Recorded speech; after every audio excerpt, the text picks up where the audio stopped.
Hello, beautiful soul, and welcome back to another installment of the Growing with Soul podcast, where we explore the stories and moments that shape who we're becoming. I'm Marisol, and this is where I love to have real conversations about growth, self discovery, and learning to put yourself first. Whether we're diving into books that change our perspective or unpacking personal experiences that teach us something new, this podcast is for women who are done playing small and ready to embrace their own journey. If you've struggled with self-doubt or putting everybody else first, you're in the right place. This isn't about perfection. It's about the messy, beautiful process of growing into yourself. So come grow with me. Have you ever noticed how life essentially becomes a waiting game? You are waiting for somebody to text you back, waiting for somebody to commit to you, waiting for somebody to apologize or explain themselves. You're just constantly waiting, and it's always from a certain person that isn't really interested in getting back to you. Okay? It's that avoidant you are hot and bothered about, essentially. Or just, maybe someone isn't compatible. That's fine. It happens. But today, I really wanted to dive into the notion of decentering men in 2026.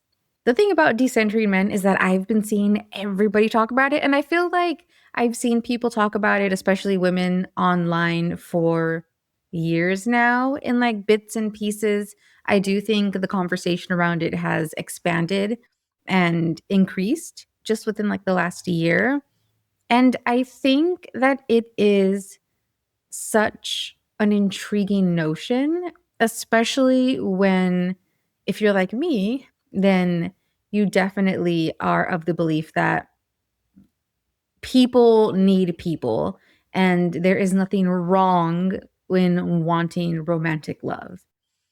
And how do we grapple with those two things? How do we want romantic love and also decenter men? And how do we have the two coexisting at the same time? And also this huge conversation of decentering men within the same time as Bridgerton being a hit and everybody watching that. And just romance, the genre of like romance novels in general, just having this amazing resurgence in like popularity in the mainstream is also happening during this time of expanded conversation around decentering men.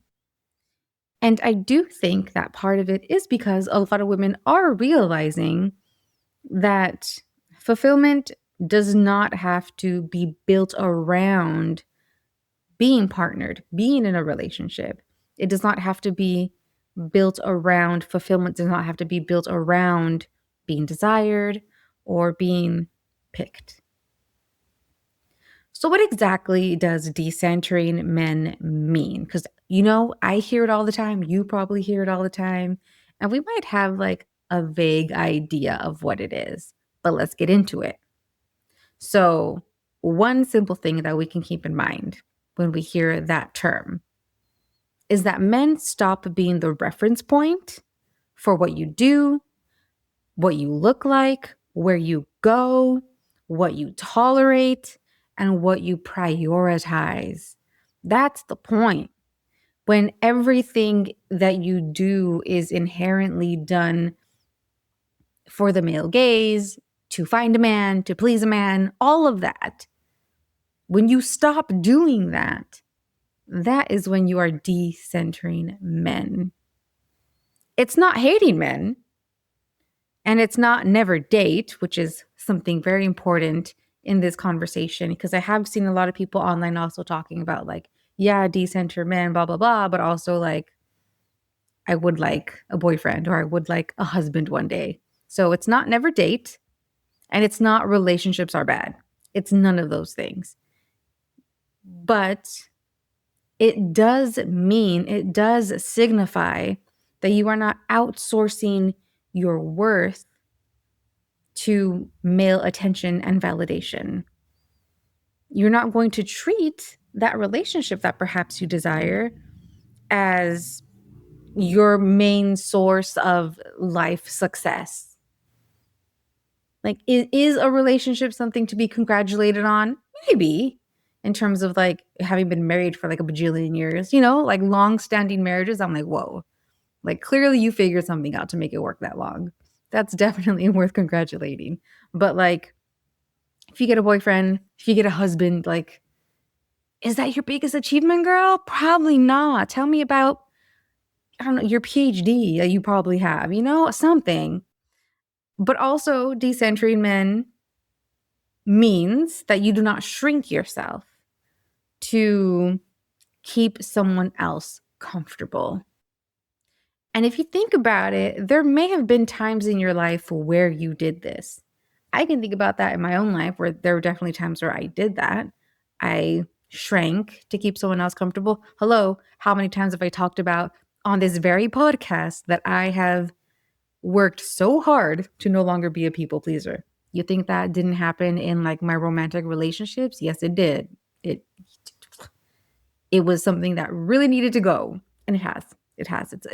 It's not it's definitely easier nowadays than it was before, but you know, every once in a while it's like I feel like, "Oh, this is where I'm supposed to like be a people pleaser." And I'm like, "No. No, no, Marisol, you don't do that anymore." Because when you have like a lifetime of training, it's hard to rewire your brain. But that's what we're talking about when we mention decentering men. So, what is the cost of it? Because, you know, it can, you know, be all fine and dandy, me saying these lovely words and like talking about it in theory, but what is like the actual cost of centering men, essentially? You know, like a lot of women have been talking about like the mental load in a relationship. And part of centering men, especially when you're already in a romantic relationship, is essentially being the caregiver, being the like manager of the home and the household, on top of also being out there, maybe working on your studies. Maybe you are also working full time on top of that, on top of managing the house, on top of being a mom, on top of also trying to be a good partner. It's just because you are centering a man, you're doing all these things now instead of being in a situation where or in a relationship where they are an equal partner in the dynamic.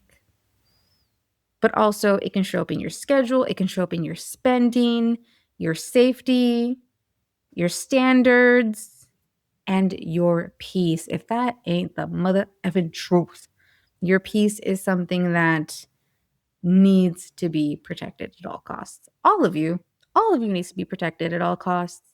But somehow, when we center men and relationships, that seems to fly away. Anyway, so what are we doing now? Why is decentering men a trend now in the present day? Why does it feel louder now, essentially, like I mentioned before? I think one of the main reasons is burnout, emotional burnout. So many women are tired of being the project manager of connection. We're tired of teaching basic empathy, tired of, you know, accepting confusion or mixed signals as like maybe a personality trait, or like, oh, like he's just like aloof as well as like a personality trait. Like, no, we are so tired, emotionally tired, bearing the brunt of the emotional intelligence in a essentially heteronormative dynamic. Secondly, we also recognize that information is everywhere. So we are comparing notes in real time. The amount of times that I've seen, I I just want to say right here, right now, I am chronically online. Okay. I recognize that about myself in my life. Um, but I have spent some time, quite a bit of time, on Threads. And the amount of times that I have seen on Threads itself, a woman posting like maybe in real time or like after a date or something, and being like, this is what I experienced. Like, I was upset. Am I valid for being upset? Like, am I overreacting?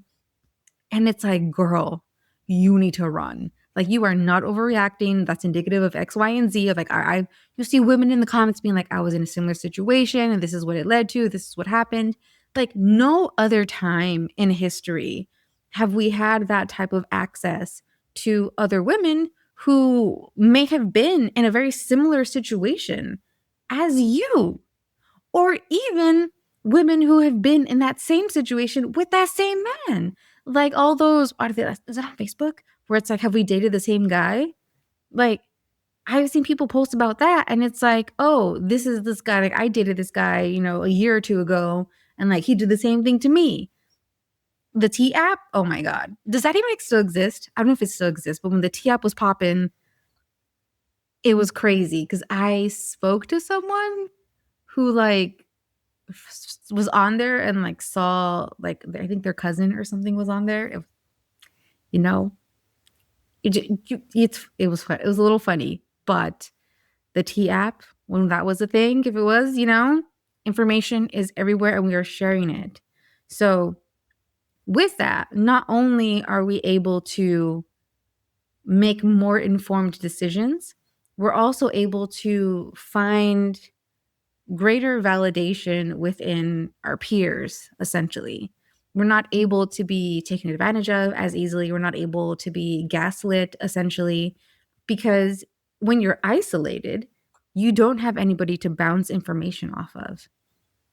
And that's so important, especially, say, when we are younger. And when we're younger, especially having been, I mean, I'm not growing up nowadays, but when I was growing up, it was so common for things to be so male centered and for you to be so male centered, especially I feel like when you're like a teenager, preteen, like you're going through puberty, you're like growing into yourself, growing into your body, experiencing attraction for the first time, then also experiencing wanting to be attractive for the first time. So you're kind of thinking about like, how can I be attractive? So it is kind of centering how men might view you in a way. And then you're growing up with that in a very male centered, male gaze centered world, especially in the early 2000s. But like, when you're younger and you're all caught up with that, it's so important to be able to have information like this, access to community like this, to make sure you're making decisions that are going to essentially be the best for you. I think the third thing that is really impacting why we are seeing decentering men being so popular nowadays is also economic reality.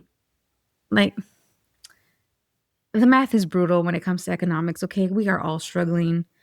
It's so much harder to have access to stability, essentially. Like, we are working harder to have essentially the same stability that, previous generations had. And when it comes to, like I mentioned before, where we are in relationships and relationships essentially bringing more stress, we then have to really ask ourselves, like, what am I getting with this relationship? Like, is this person really contributing something to my life, or are they just making things much more stressful? Because the amount of women that I have seen on the internet talk about, you know, I was basically doing everything anyway, and now he's gone. Yeah, it's just one income now, but at least I'm not like having to pick up after this man, or like it's one less mouth to feed at this point because he's gone. Think about it. Look at it. Think about it. Is it affecting your finances as well, being so male centered? And then ultimately, when we look at everything from the macro level, there is a cultural shift happening. More people are choosing lives that look differently or look different from what is or has been the traditional like cultural norm. We're having non-traditional families. A lot of people are doing like chosen families. A lot of us, if we can, again, economics, solo living, a lot of child-free living. Some people now are maybe co-parenting without the romance. And I do think that as people are also grappling with this lack of community, I think we've had for such a long time, with this sort of loneliness that I think a lot of us are feeling, and not just romantic loneliness, but I think also in terms of like family and friendship loneliness. And that now many people are starting to be much more intentional about building community and what that looks like for them and what's going to be healthiest for them. So the intentionality behind it is shifting. Ultimately, being single is becoming less of a problem nowadays and really more of a chapter of your life potentially that you really get to design. So let's name a few like checkpoints, some questions, some things that you can do in order to, really see if you are centering men in different aspects of your life or if you have done it in the past. So often we might have been the type of person who like auditioned for male attention. You wanted to be accepted. You wanted to be, like, am I cool enough? Am I chill enough? Pretty enough? Low maintenance enough? And when you're thinking about that, the relationship becomes a performance instead of a partnership. You're performing these things. You're being the cool girl, the cool girlfriend, the chill girlfriend, instead of just being yourself. Then there's that like maybe kind of thing that we tend to do sometimes, that you keep someone in your life who offers just enough to keep you hoping that there could be more. And then that's how you get situationships. Someone kind of just dragging you along. And you're just there hoping, accepting the crumbs that it'll lead to something more when it's not. It's just going to lead to maybe them using you. There's also the like fix and prove thing that a lot of people do, a lot of women do, where you believe that if you are the one who communicates perfectly, if you love them hard enough, if you become better, then maybe someone will finally, be the one. You will finally meet your person. But the thing is, love isn't this like campaign that you need to run to convince somebody to be with you, to have a relationship with you. Like you're not out here trying to like fix yourself to such a degree to please another person. I recognize that this is a like self-development, healing type of platform that I do run. And it is important to heal and to grow and all those wonderful, beautiful things. But what is the intentionality behind it? Is it because there is some pain that you do want to heal? Is it because there is something that you genuinely see that you would like to improve about yourself? And it's coming from a place of self-love? Or is it coming from a place of, this is wrong with me, and therefore I need to fix it in order to be loved? Those are two very different things. Then there's also the script of, I should be grateful. But then that keeps you trapped in bare minimum. It's like, oh, I should be grateful for this, but it's the bare minimum. Or I should be grateful that somebody even puts up with me. What is with that low self-worth we got going on down there? Okay. Why is there some low self-worth? Then there should be, I should just be grateful that somebody chose me. No. That is not what we are here to do. Okay. That is definitely going to be coming from some low self-worth, some low self-esteem. And that is then what we need to work on in order to find someone who's truly going to love and appreciate you. Gratitude is definitely a beautiful thing, but it shouldn't be used to negotiate away your own needs. When it comes to decentering men, it's not like you're taking something away. It kind of feels like that with like all the language around it. It feels like you're taking something away, but really you're adding so much more to your life when you decenter men.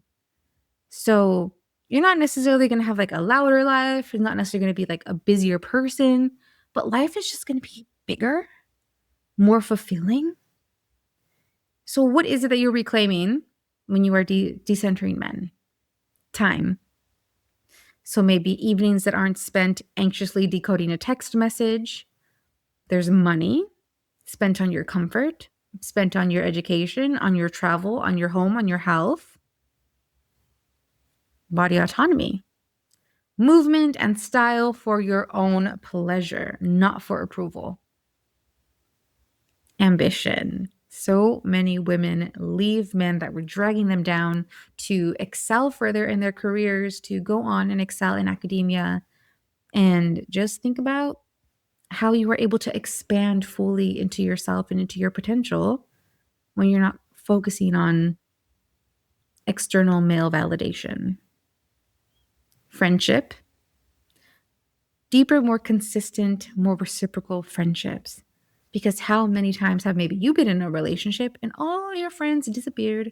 Or maybe you're on the other side of it where you have a really cool friend and you're so close and you're like BFFs, and then she gets a boyfriend and then she just disappears until they break up, and then she comes back into your life and you're like, oh, the prodigal friend, how do you do? Let me comfort you now. You know? So when you decenter men, that doesn't happen. You keep your friends even when you have a boyfriend.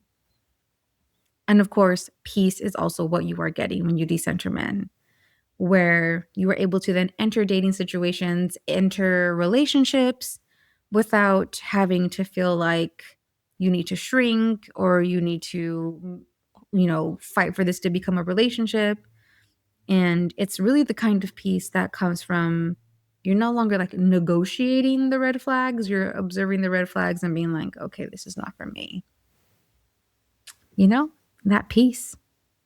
So essentially, single life, your singledom does not become like this crazy consolation prize.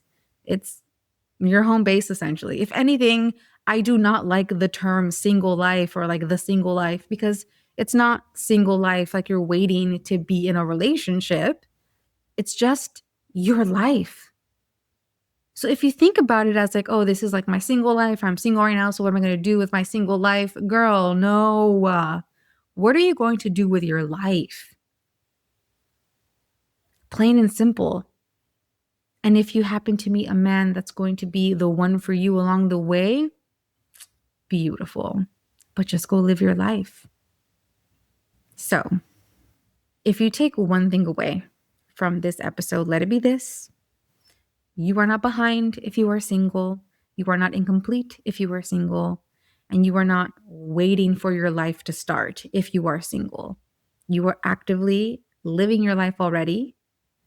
So keep working on, if you are, to decenter men and just to live your best life. Thank you for joining me today on the Growing with Soul podcast. If you made it this far, leave a little comment or something, in the comment section, leave a little like to the episode. And if you are not subscribed, definitely subscribe and share it out also with a friend of yours who might need to hear this message. If you are looking for support this year, if you are wanting support in decentering men, if that low self-worth, low self-esteem part really, connected with you, you felt a little called out, that's what I do. I work with individuals who want to increase, improve, heal their self-worth and their self-esteem. So hit me up. You can schedule your very own discovery call with me through the link in the show notes. And until next time, keep growing.